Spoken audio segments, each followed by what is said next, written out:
record me talking about you being an abuser. See, this is like. Stu, it's not. I'm sorry that you experienced that. It's been a very, very, very, very, very long time. And he threatened, I told the landlord, and I showed them some of the stuff, and they showed him some of the text message, and they asked him to leave. They said, please leave. Like, make her feel comfortable, make me feel comfortable, people left because of him. And he said, basically, like, I'm tenant rights, I have this, like, I will, like, I'll just, like, ruin your apartment. Roommate has also verified that he brags about the fact that he can keep his elderly landlady like under his thumb. She can't do anything.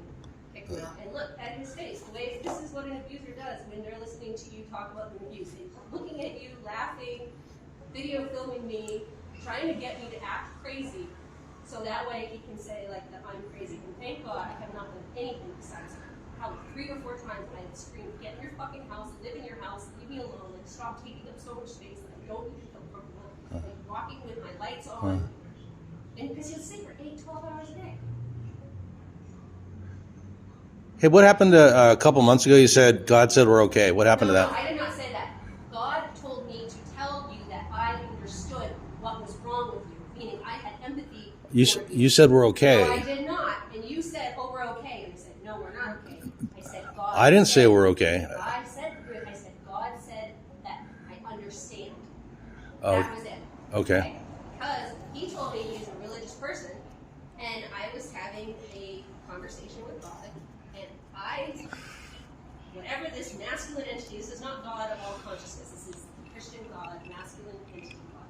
And he showed me what goes on in his mind and which is why I felt bad for him at first, when it first happened, and like when we were friends, when I brought him to Standing Rock, because I felt bad for him, because we were friends, but he said he wanted to come and help, he wanted to do this, but he fucking kidnapped me. He forced me into a military base, he followed me around the hotel, he did not give me space, he would not let me get the room, he would, like, I called my boyfriend, I tried to move out, he came out there.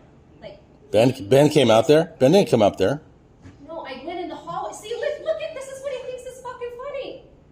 I went in the hallway and you followed me into the fucking hallway so you could stand over me while I was having a conversation. Because you wouldn't go in the room that he made me pay for when we weren't supposed to go to a hotel, and you fucking forced me to go to a hotel. He took me to a military base at like 2 o'clock or whatever, 12 o'clock at night in North Dakota or South Dakota, where I'm sorry, I have friends who've been fucking raped in military bases. Many. Were you raped? Can you tell him to shut the fuck up? Yeah, is there a better time we can talk about I just can't, like, now, I mean, anytime, like, I'm not sure what the buddy thing with this guy, I don't understand what he does, that everyone is, like, so enamored to come fucking spend time with him. Maybe it's empathy also, you know? But this is scary fucking shit, dude, and everyone knows it. Like, and look, he's laughing, he's shaking his head. I'm not laughing. Yeah, you should send that video to someone, Stu. Like, it's gonna really fucking look great for you. I did go today, I met with healer today, finally. And that's because I finally felt ungaslighted, because the third person came up to me out of the blue and said, I think he's a predator for women. Like, when you came to visit, he would tell us to get out so we could isolate you in the house, which is fine, you feel like you're not, it's fine. Sometimes we're like, fuck it, we've been around tough situations, like, he's not gonna do anything, right? We weren't the fact that he tries to isolate people, the fact that he does isolate people. And no, you didn't rape me, dude.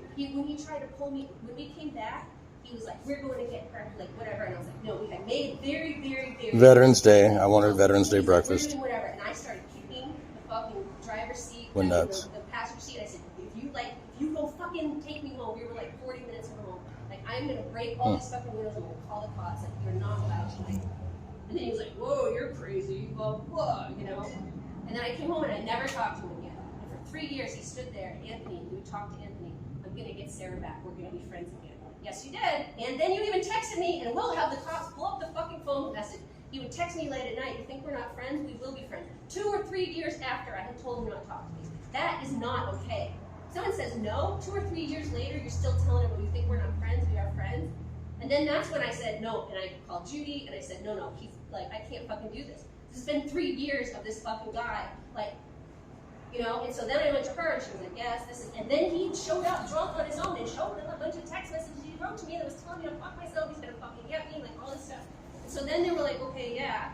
So I'm like, cool, like, can we do anything? And then Judy was like, well, I really can't, because, you know, tenant laws, and he literally has nothing better to do but ruin, he would just do it.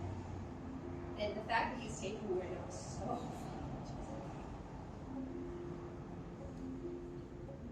you know what I mean? Like, they just want you to come over and like throw a bottle or do something so you can tell the cops. Like, they just want you to like snap and fucking do something violent. Luckily, I have done nothing. I've done nothing, and I have endured it. It's almost like Non-stop harassment is nothing. Yeah, just letting you get. So that way, eventually, someone will see what you're doing and that you're not even participating. And I just would walk. I wouldn't talk to him. I wouldn't do anything. But I wouldn't even feel comfortable because he's sitting there all the time, staring at me. And a few times, he'd watch me go, and then all of a sudden, he'd come out. He'd step out from that thing. He'd just walk behind me like 5-6 feet. Weird, right? But of course, there's nothing you can do, right? Oh no, it's just in the alley. That's the thing about psychological manipulation. The only reason why you can know it's real is because he would get drunk and tell Anthony and his roommates something. It's funny. But of course, they didn't want to say anything at first because they had their drinking buddies. So for years, Anthony was like, it's whatever. And then finally, he was like, okay. Yeah, he's like, yeah, he said all this stuff. He would say all this stuff. Cool. So I wasn't crazy. And he would say, yes, he would do things specifically to try, like, so. And then he films me like I'm like a lady yelling at a target person or something. Because he's hoping that I'll say something that he can pretend is harassment to him. But thank God that after 7 years of being fucking mentally tortured, I can sit in this fucking fear state and be calm. Although I'm not okay. I'm not okay a lot of stuff. And I'm not physically okay. I'm not safe in my home. And I've lived here 4 or 5 years longer than they have. She's lived here. There's no people have left because of them. This is not like just this is like you don't just get to be a terror and like cause people.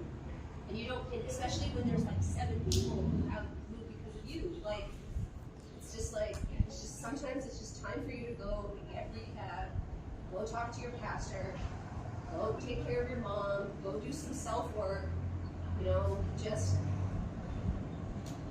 give up the gun. What gun? So, yeah. And of course, I'm sorry, but it's very, very frustrating to me to constantly see people, every time a new person comes in, look at them, right? So that I won't even talk anymore. Because he already tells them it was there. He told these girls, he admitted to them when they first met him that I thought it was that he was going to kill me. And he thought it was funny. They told me that. They go, yeah, he told us. You told the whole alley that you thought I was going to kill you. Yeah, because he thinks that that's how he's going to protect himself from, like, he's going to tell everyone it as a joke. And then that way I seem kind of crazy. Like, oh, yeah, she thinks he's going to kill her. So he tells everybody. It's not haha. I just hate seeing you so tormented, actually.